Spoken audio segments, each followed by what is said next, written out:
Good evening, Portage Bible Church. Pastor Ben here with our next post sermon follow up video as we think about some of the things that we talked about on Sunday and just really what that means for us as followers of Jesus Christ.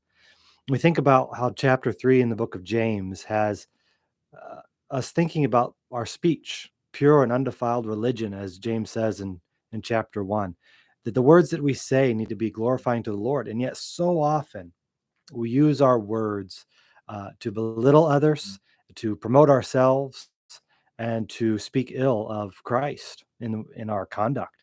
And we come to chapter 4, and we think about how easily worldliness creeps into the church, into our vocabulary, into our thinking, and we all of a sudden we fight and we quarrel. We have preferences. We bring shame upon on the name of Christ when we care more about what we want than how Christ would have us to live.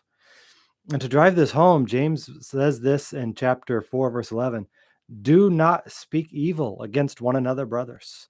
He gives this imperative, which is a command for us. Don't do this. And why does he have to say it so strongly? Because that's exactly what they were doing. They were speaking evil or slandering one another, belittling one another for their own means and their own benefit. And sadly, we do that too. James says, the one who speaks evil, the one who belittles other brothers or fellow believers, men and women, when we do this, we speak and we judge according to the law.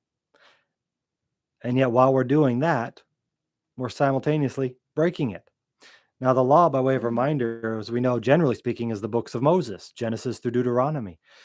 But James really drives it home and says, from the law, there's the royal law. That is, love your neighbor as yourself, which is in Leviticus chapter 19, verse 18.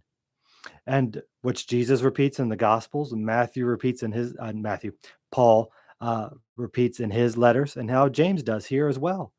It says, to love your neighbor as yourself is to uphold the law, to point to the Lord, and to love them as he has loved us. But when we judge, we are failing to love them. So while we're holding up people to a standard, we're simultaneously breaking that standard ourselves. And this is the warning. And that's what pride does. That's what hypocrisy does. That's what blind selfishness does when we think about worldly thinking. We can justify our actions, think we're doing the right thing, while actually living in sin. It's really sad when you think about it.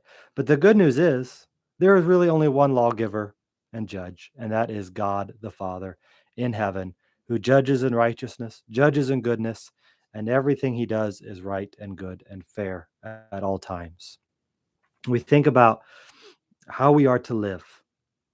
We're not to be people who judge one another. There is a time to confront sin, there is a time to confront false teaching, but that's not what this passage is about.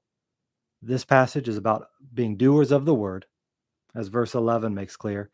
And to be a doer of the word in this context is to love our neighbor as ourselves and what God has commanded, going above and beyond, loving unconditionally, serving, making much more of Christ, making much of other people, and less about ourselves. But what's happening here in the context of James 4 is that these believers were making much of themselves, taking their eyes off of Christ and putting it on their preferences. And I hope we as Portage Bible Church, although to some extent we're all guilty of that at some point or another in our lives, I hope as a whole we'll see that we need to take time to examine ourselves and say, Lord, help me not to judge in this way, but help me to love because you first loved me. Help me to love my neighbor as myself and do that which glorifies you by being a doer of your word and not just one who knows it and then judges people for failing to keep it. Hypocrisy can come very subtly if we're not aware when we let worldly thinking creep in. But let us think thoughts after Christ. Let us think thoughts according to Scripture. And what does that look like? It's thinking less of ourselves and more of Christ and others first. But what James' point is here is so often we do the reverse. We think more of ourselves primarily, and then everything else is just a downward slope after that. So let us ponder these things. And let us ask the Lord to examine ourselves to make sure these things are not true so that we can learn to love others. Hope that's encouraging to you. And maybe it's convicting because it sure is to me.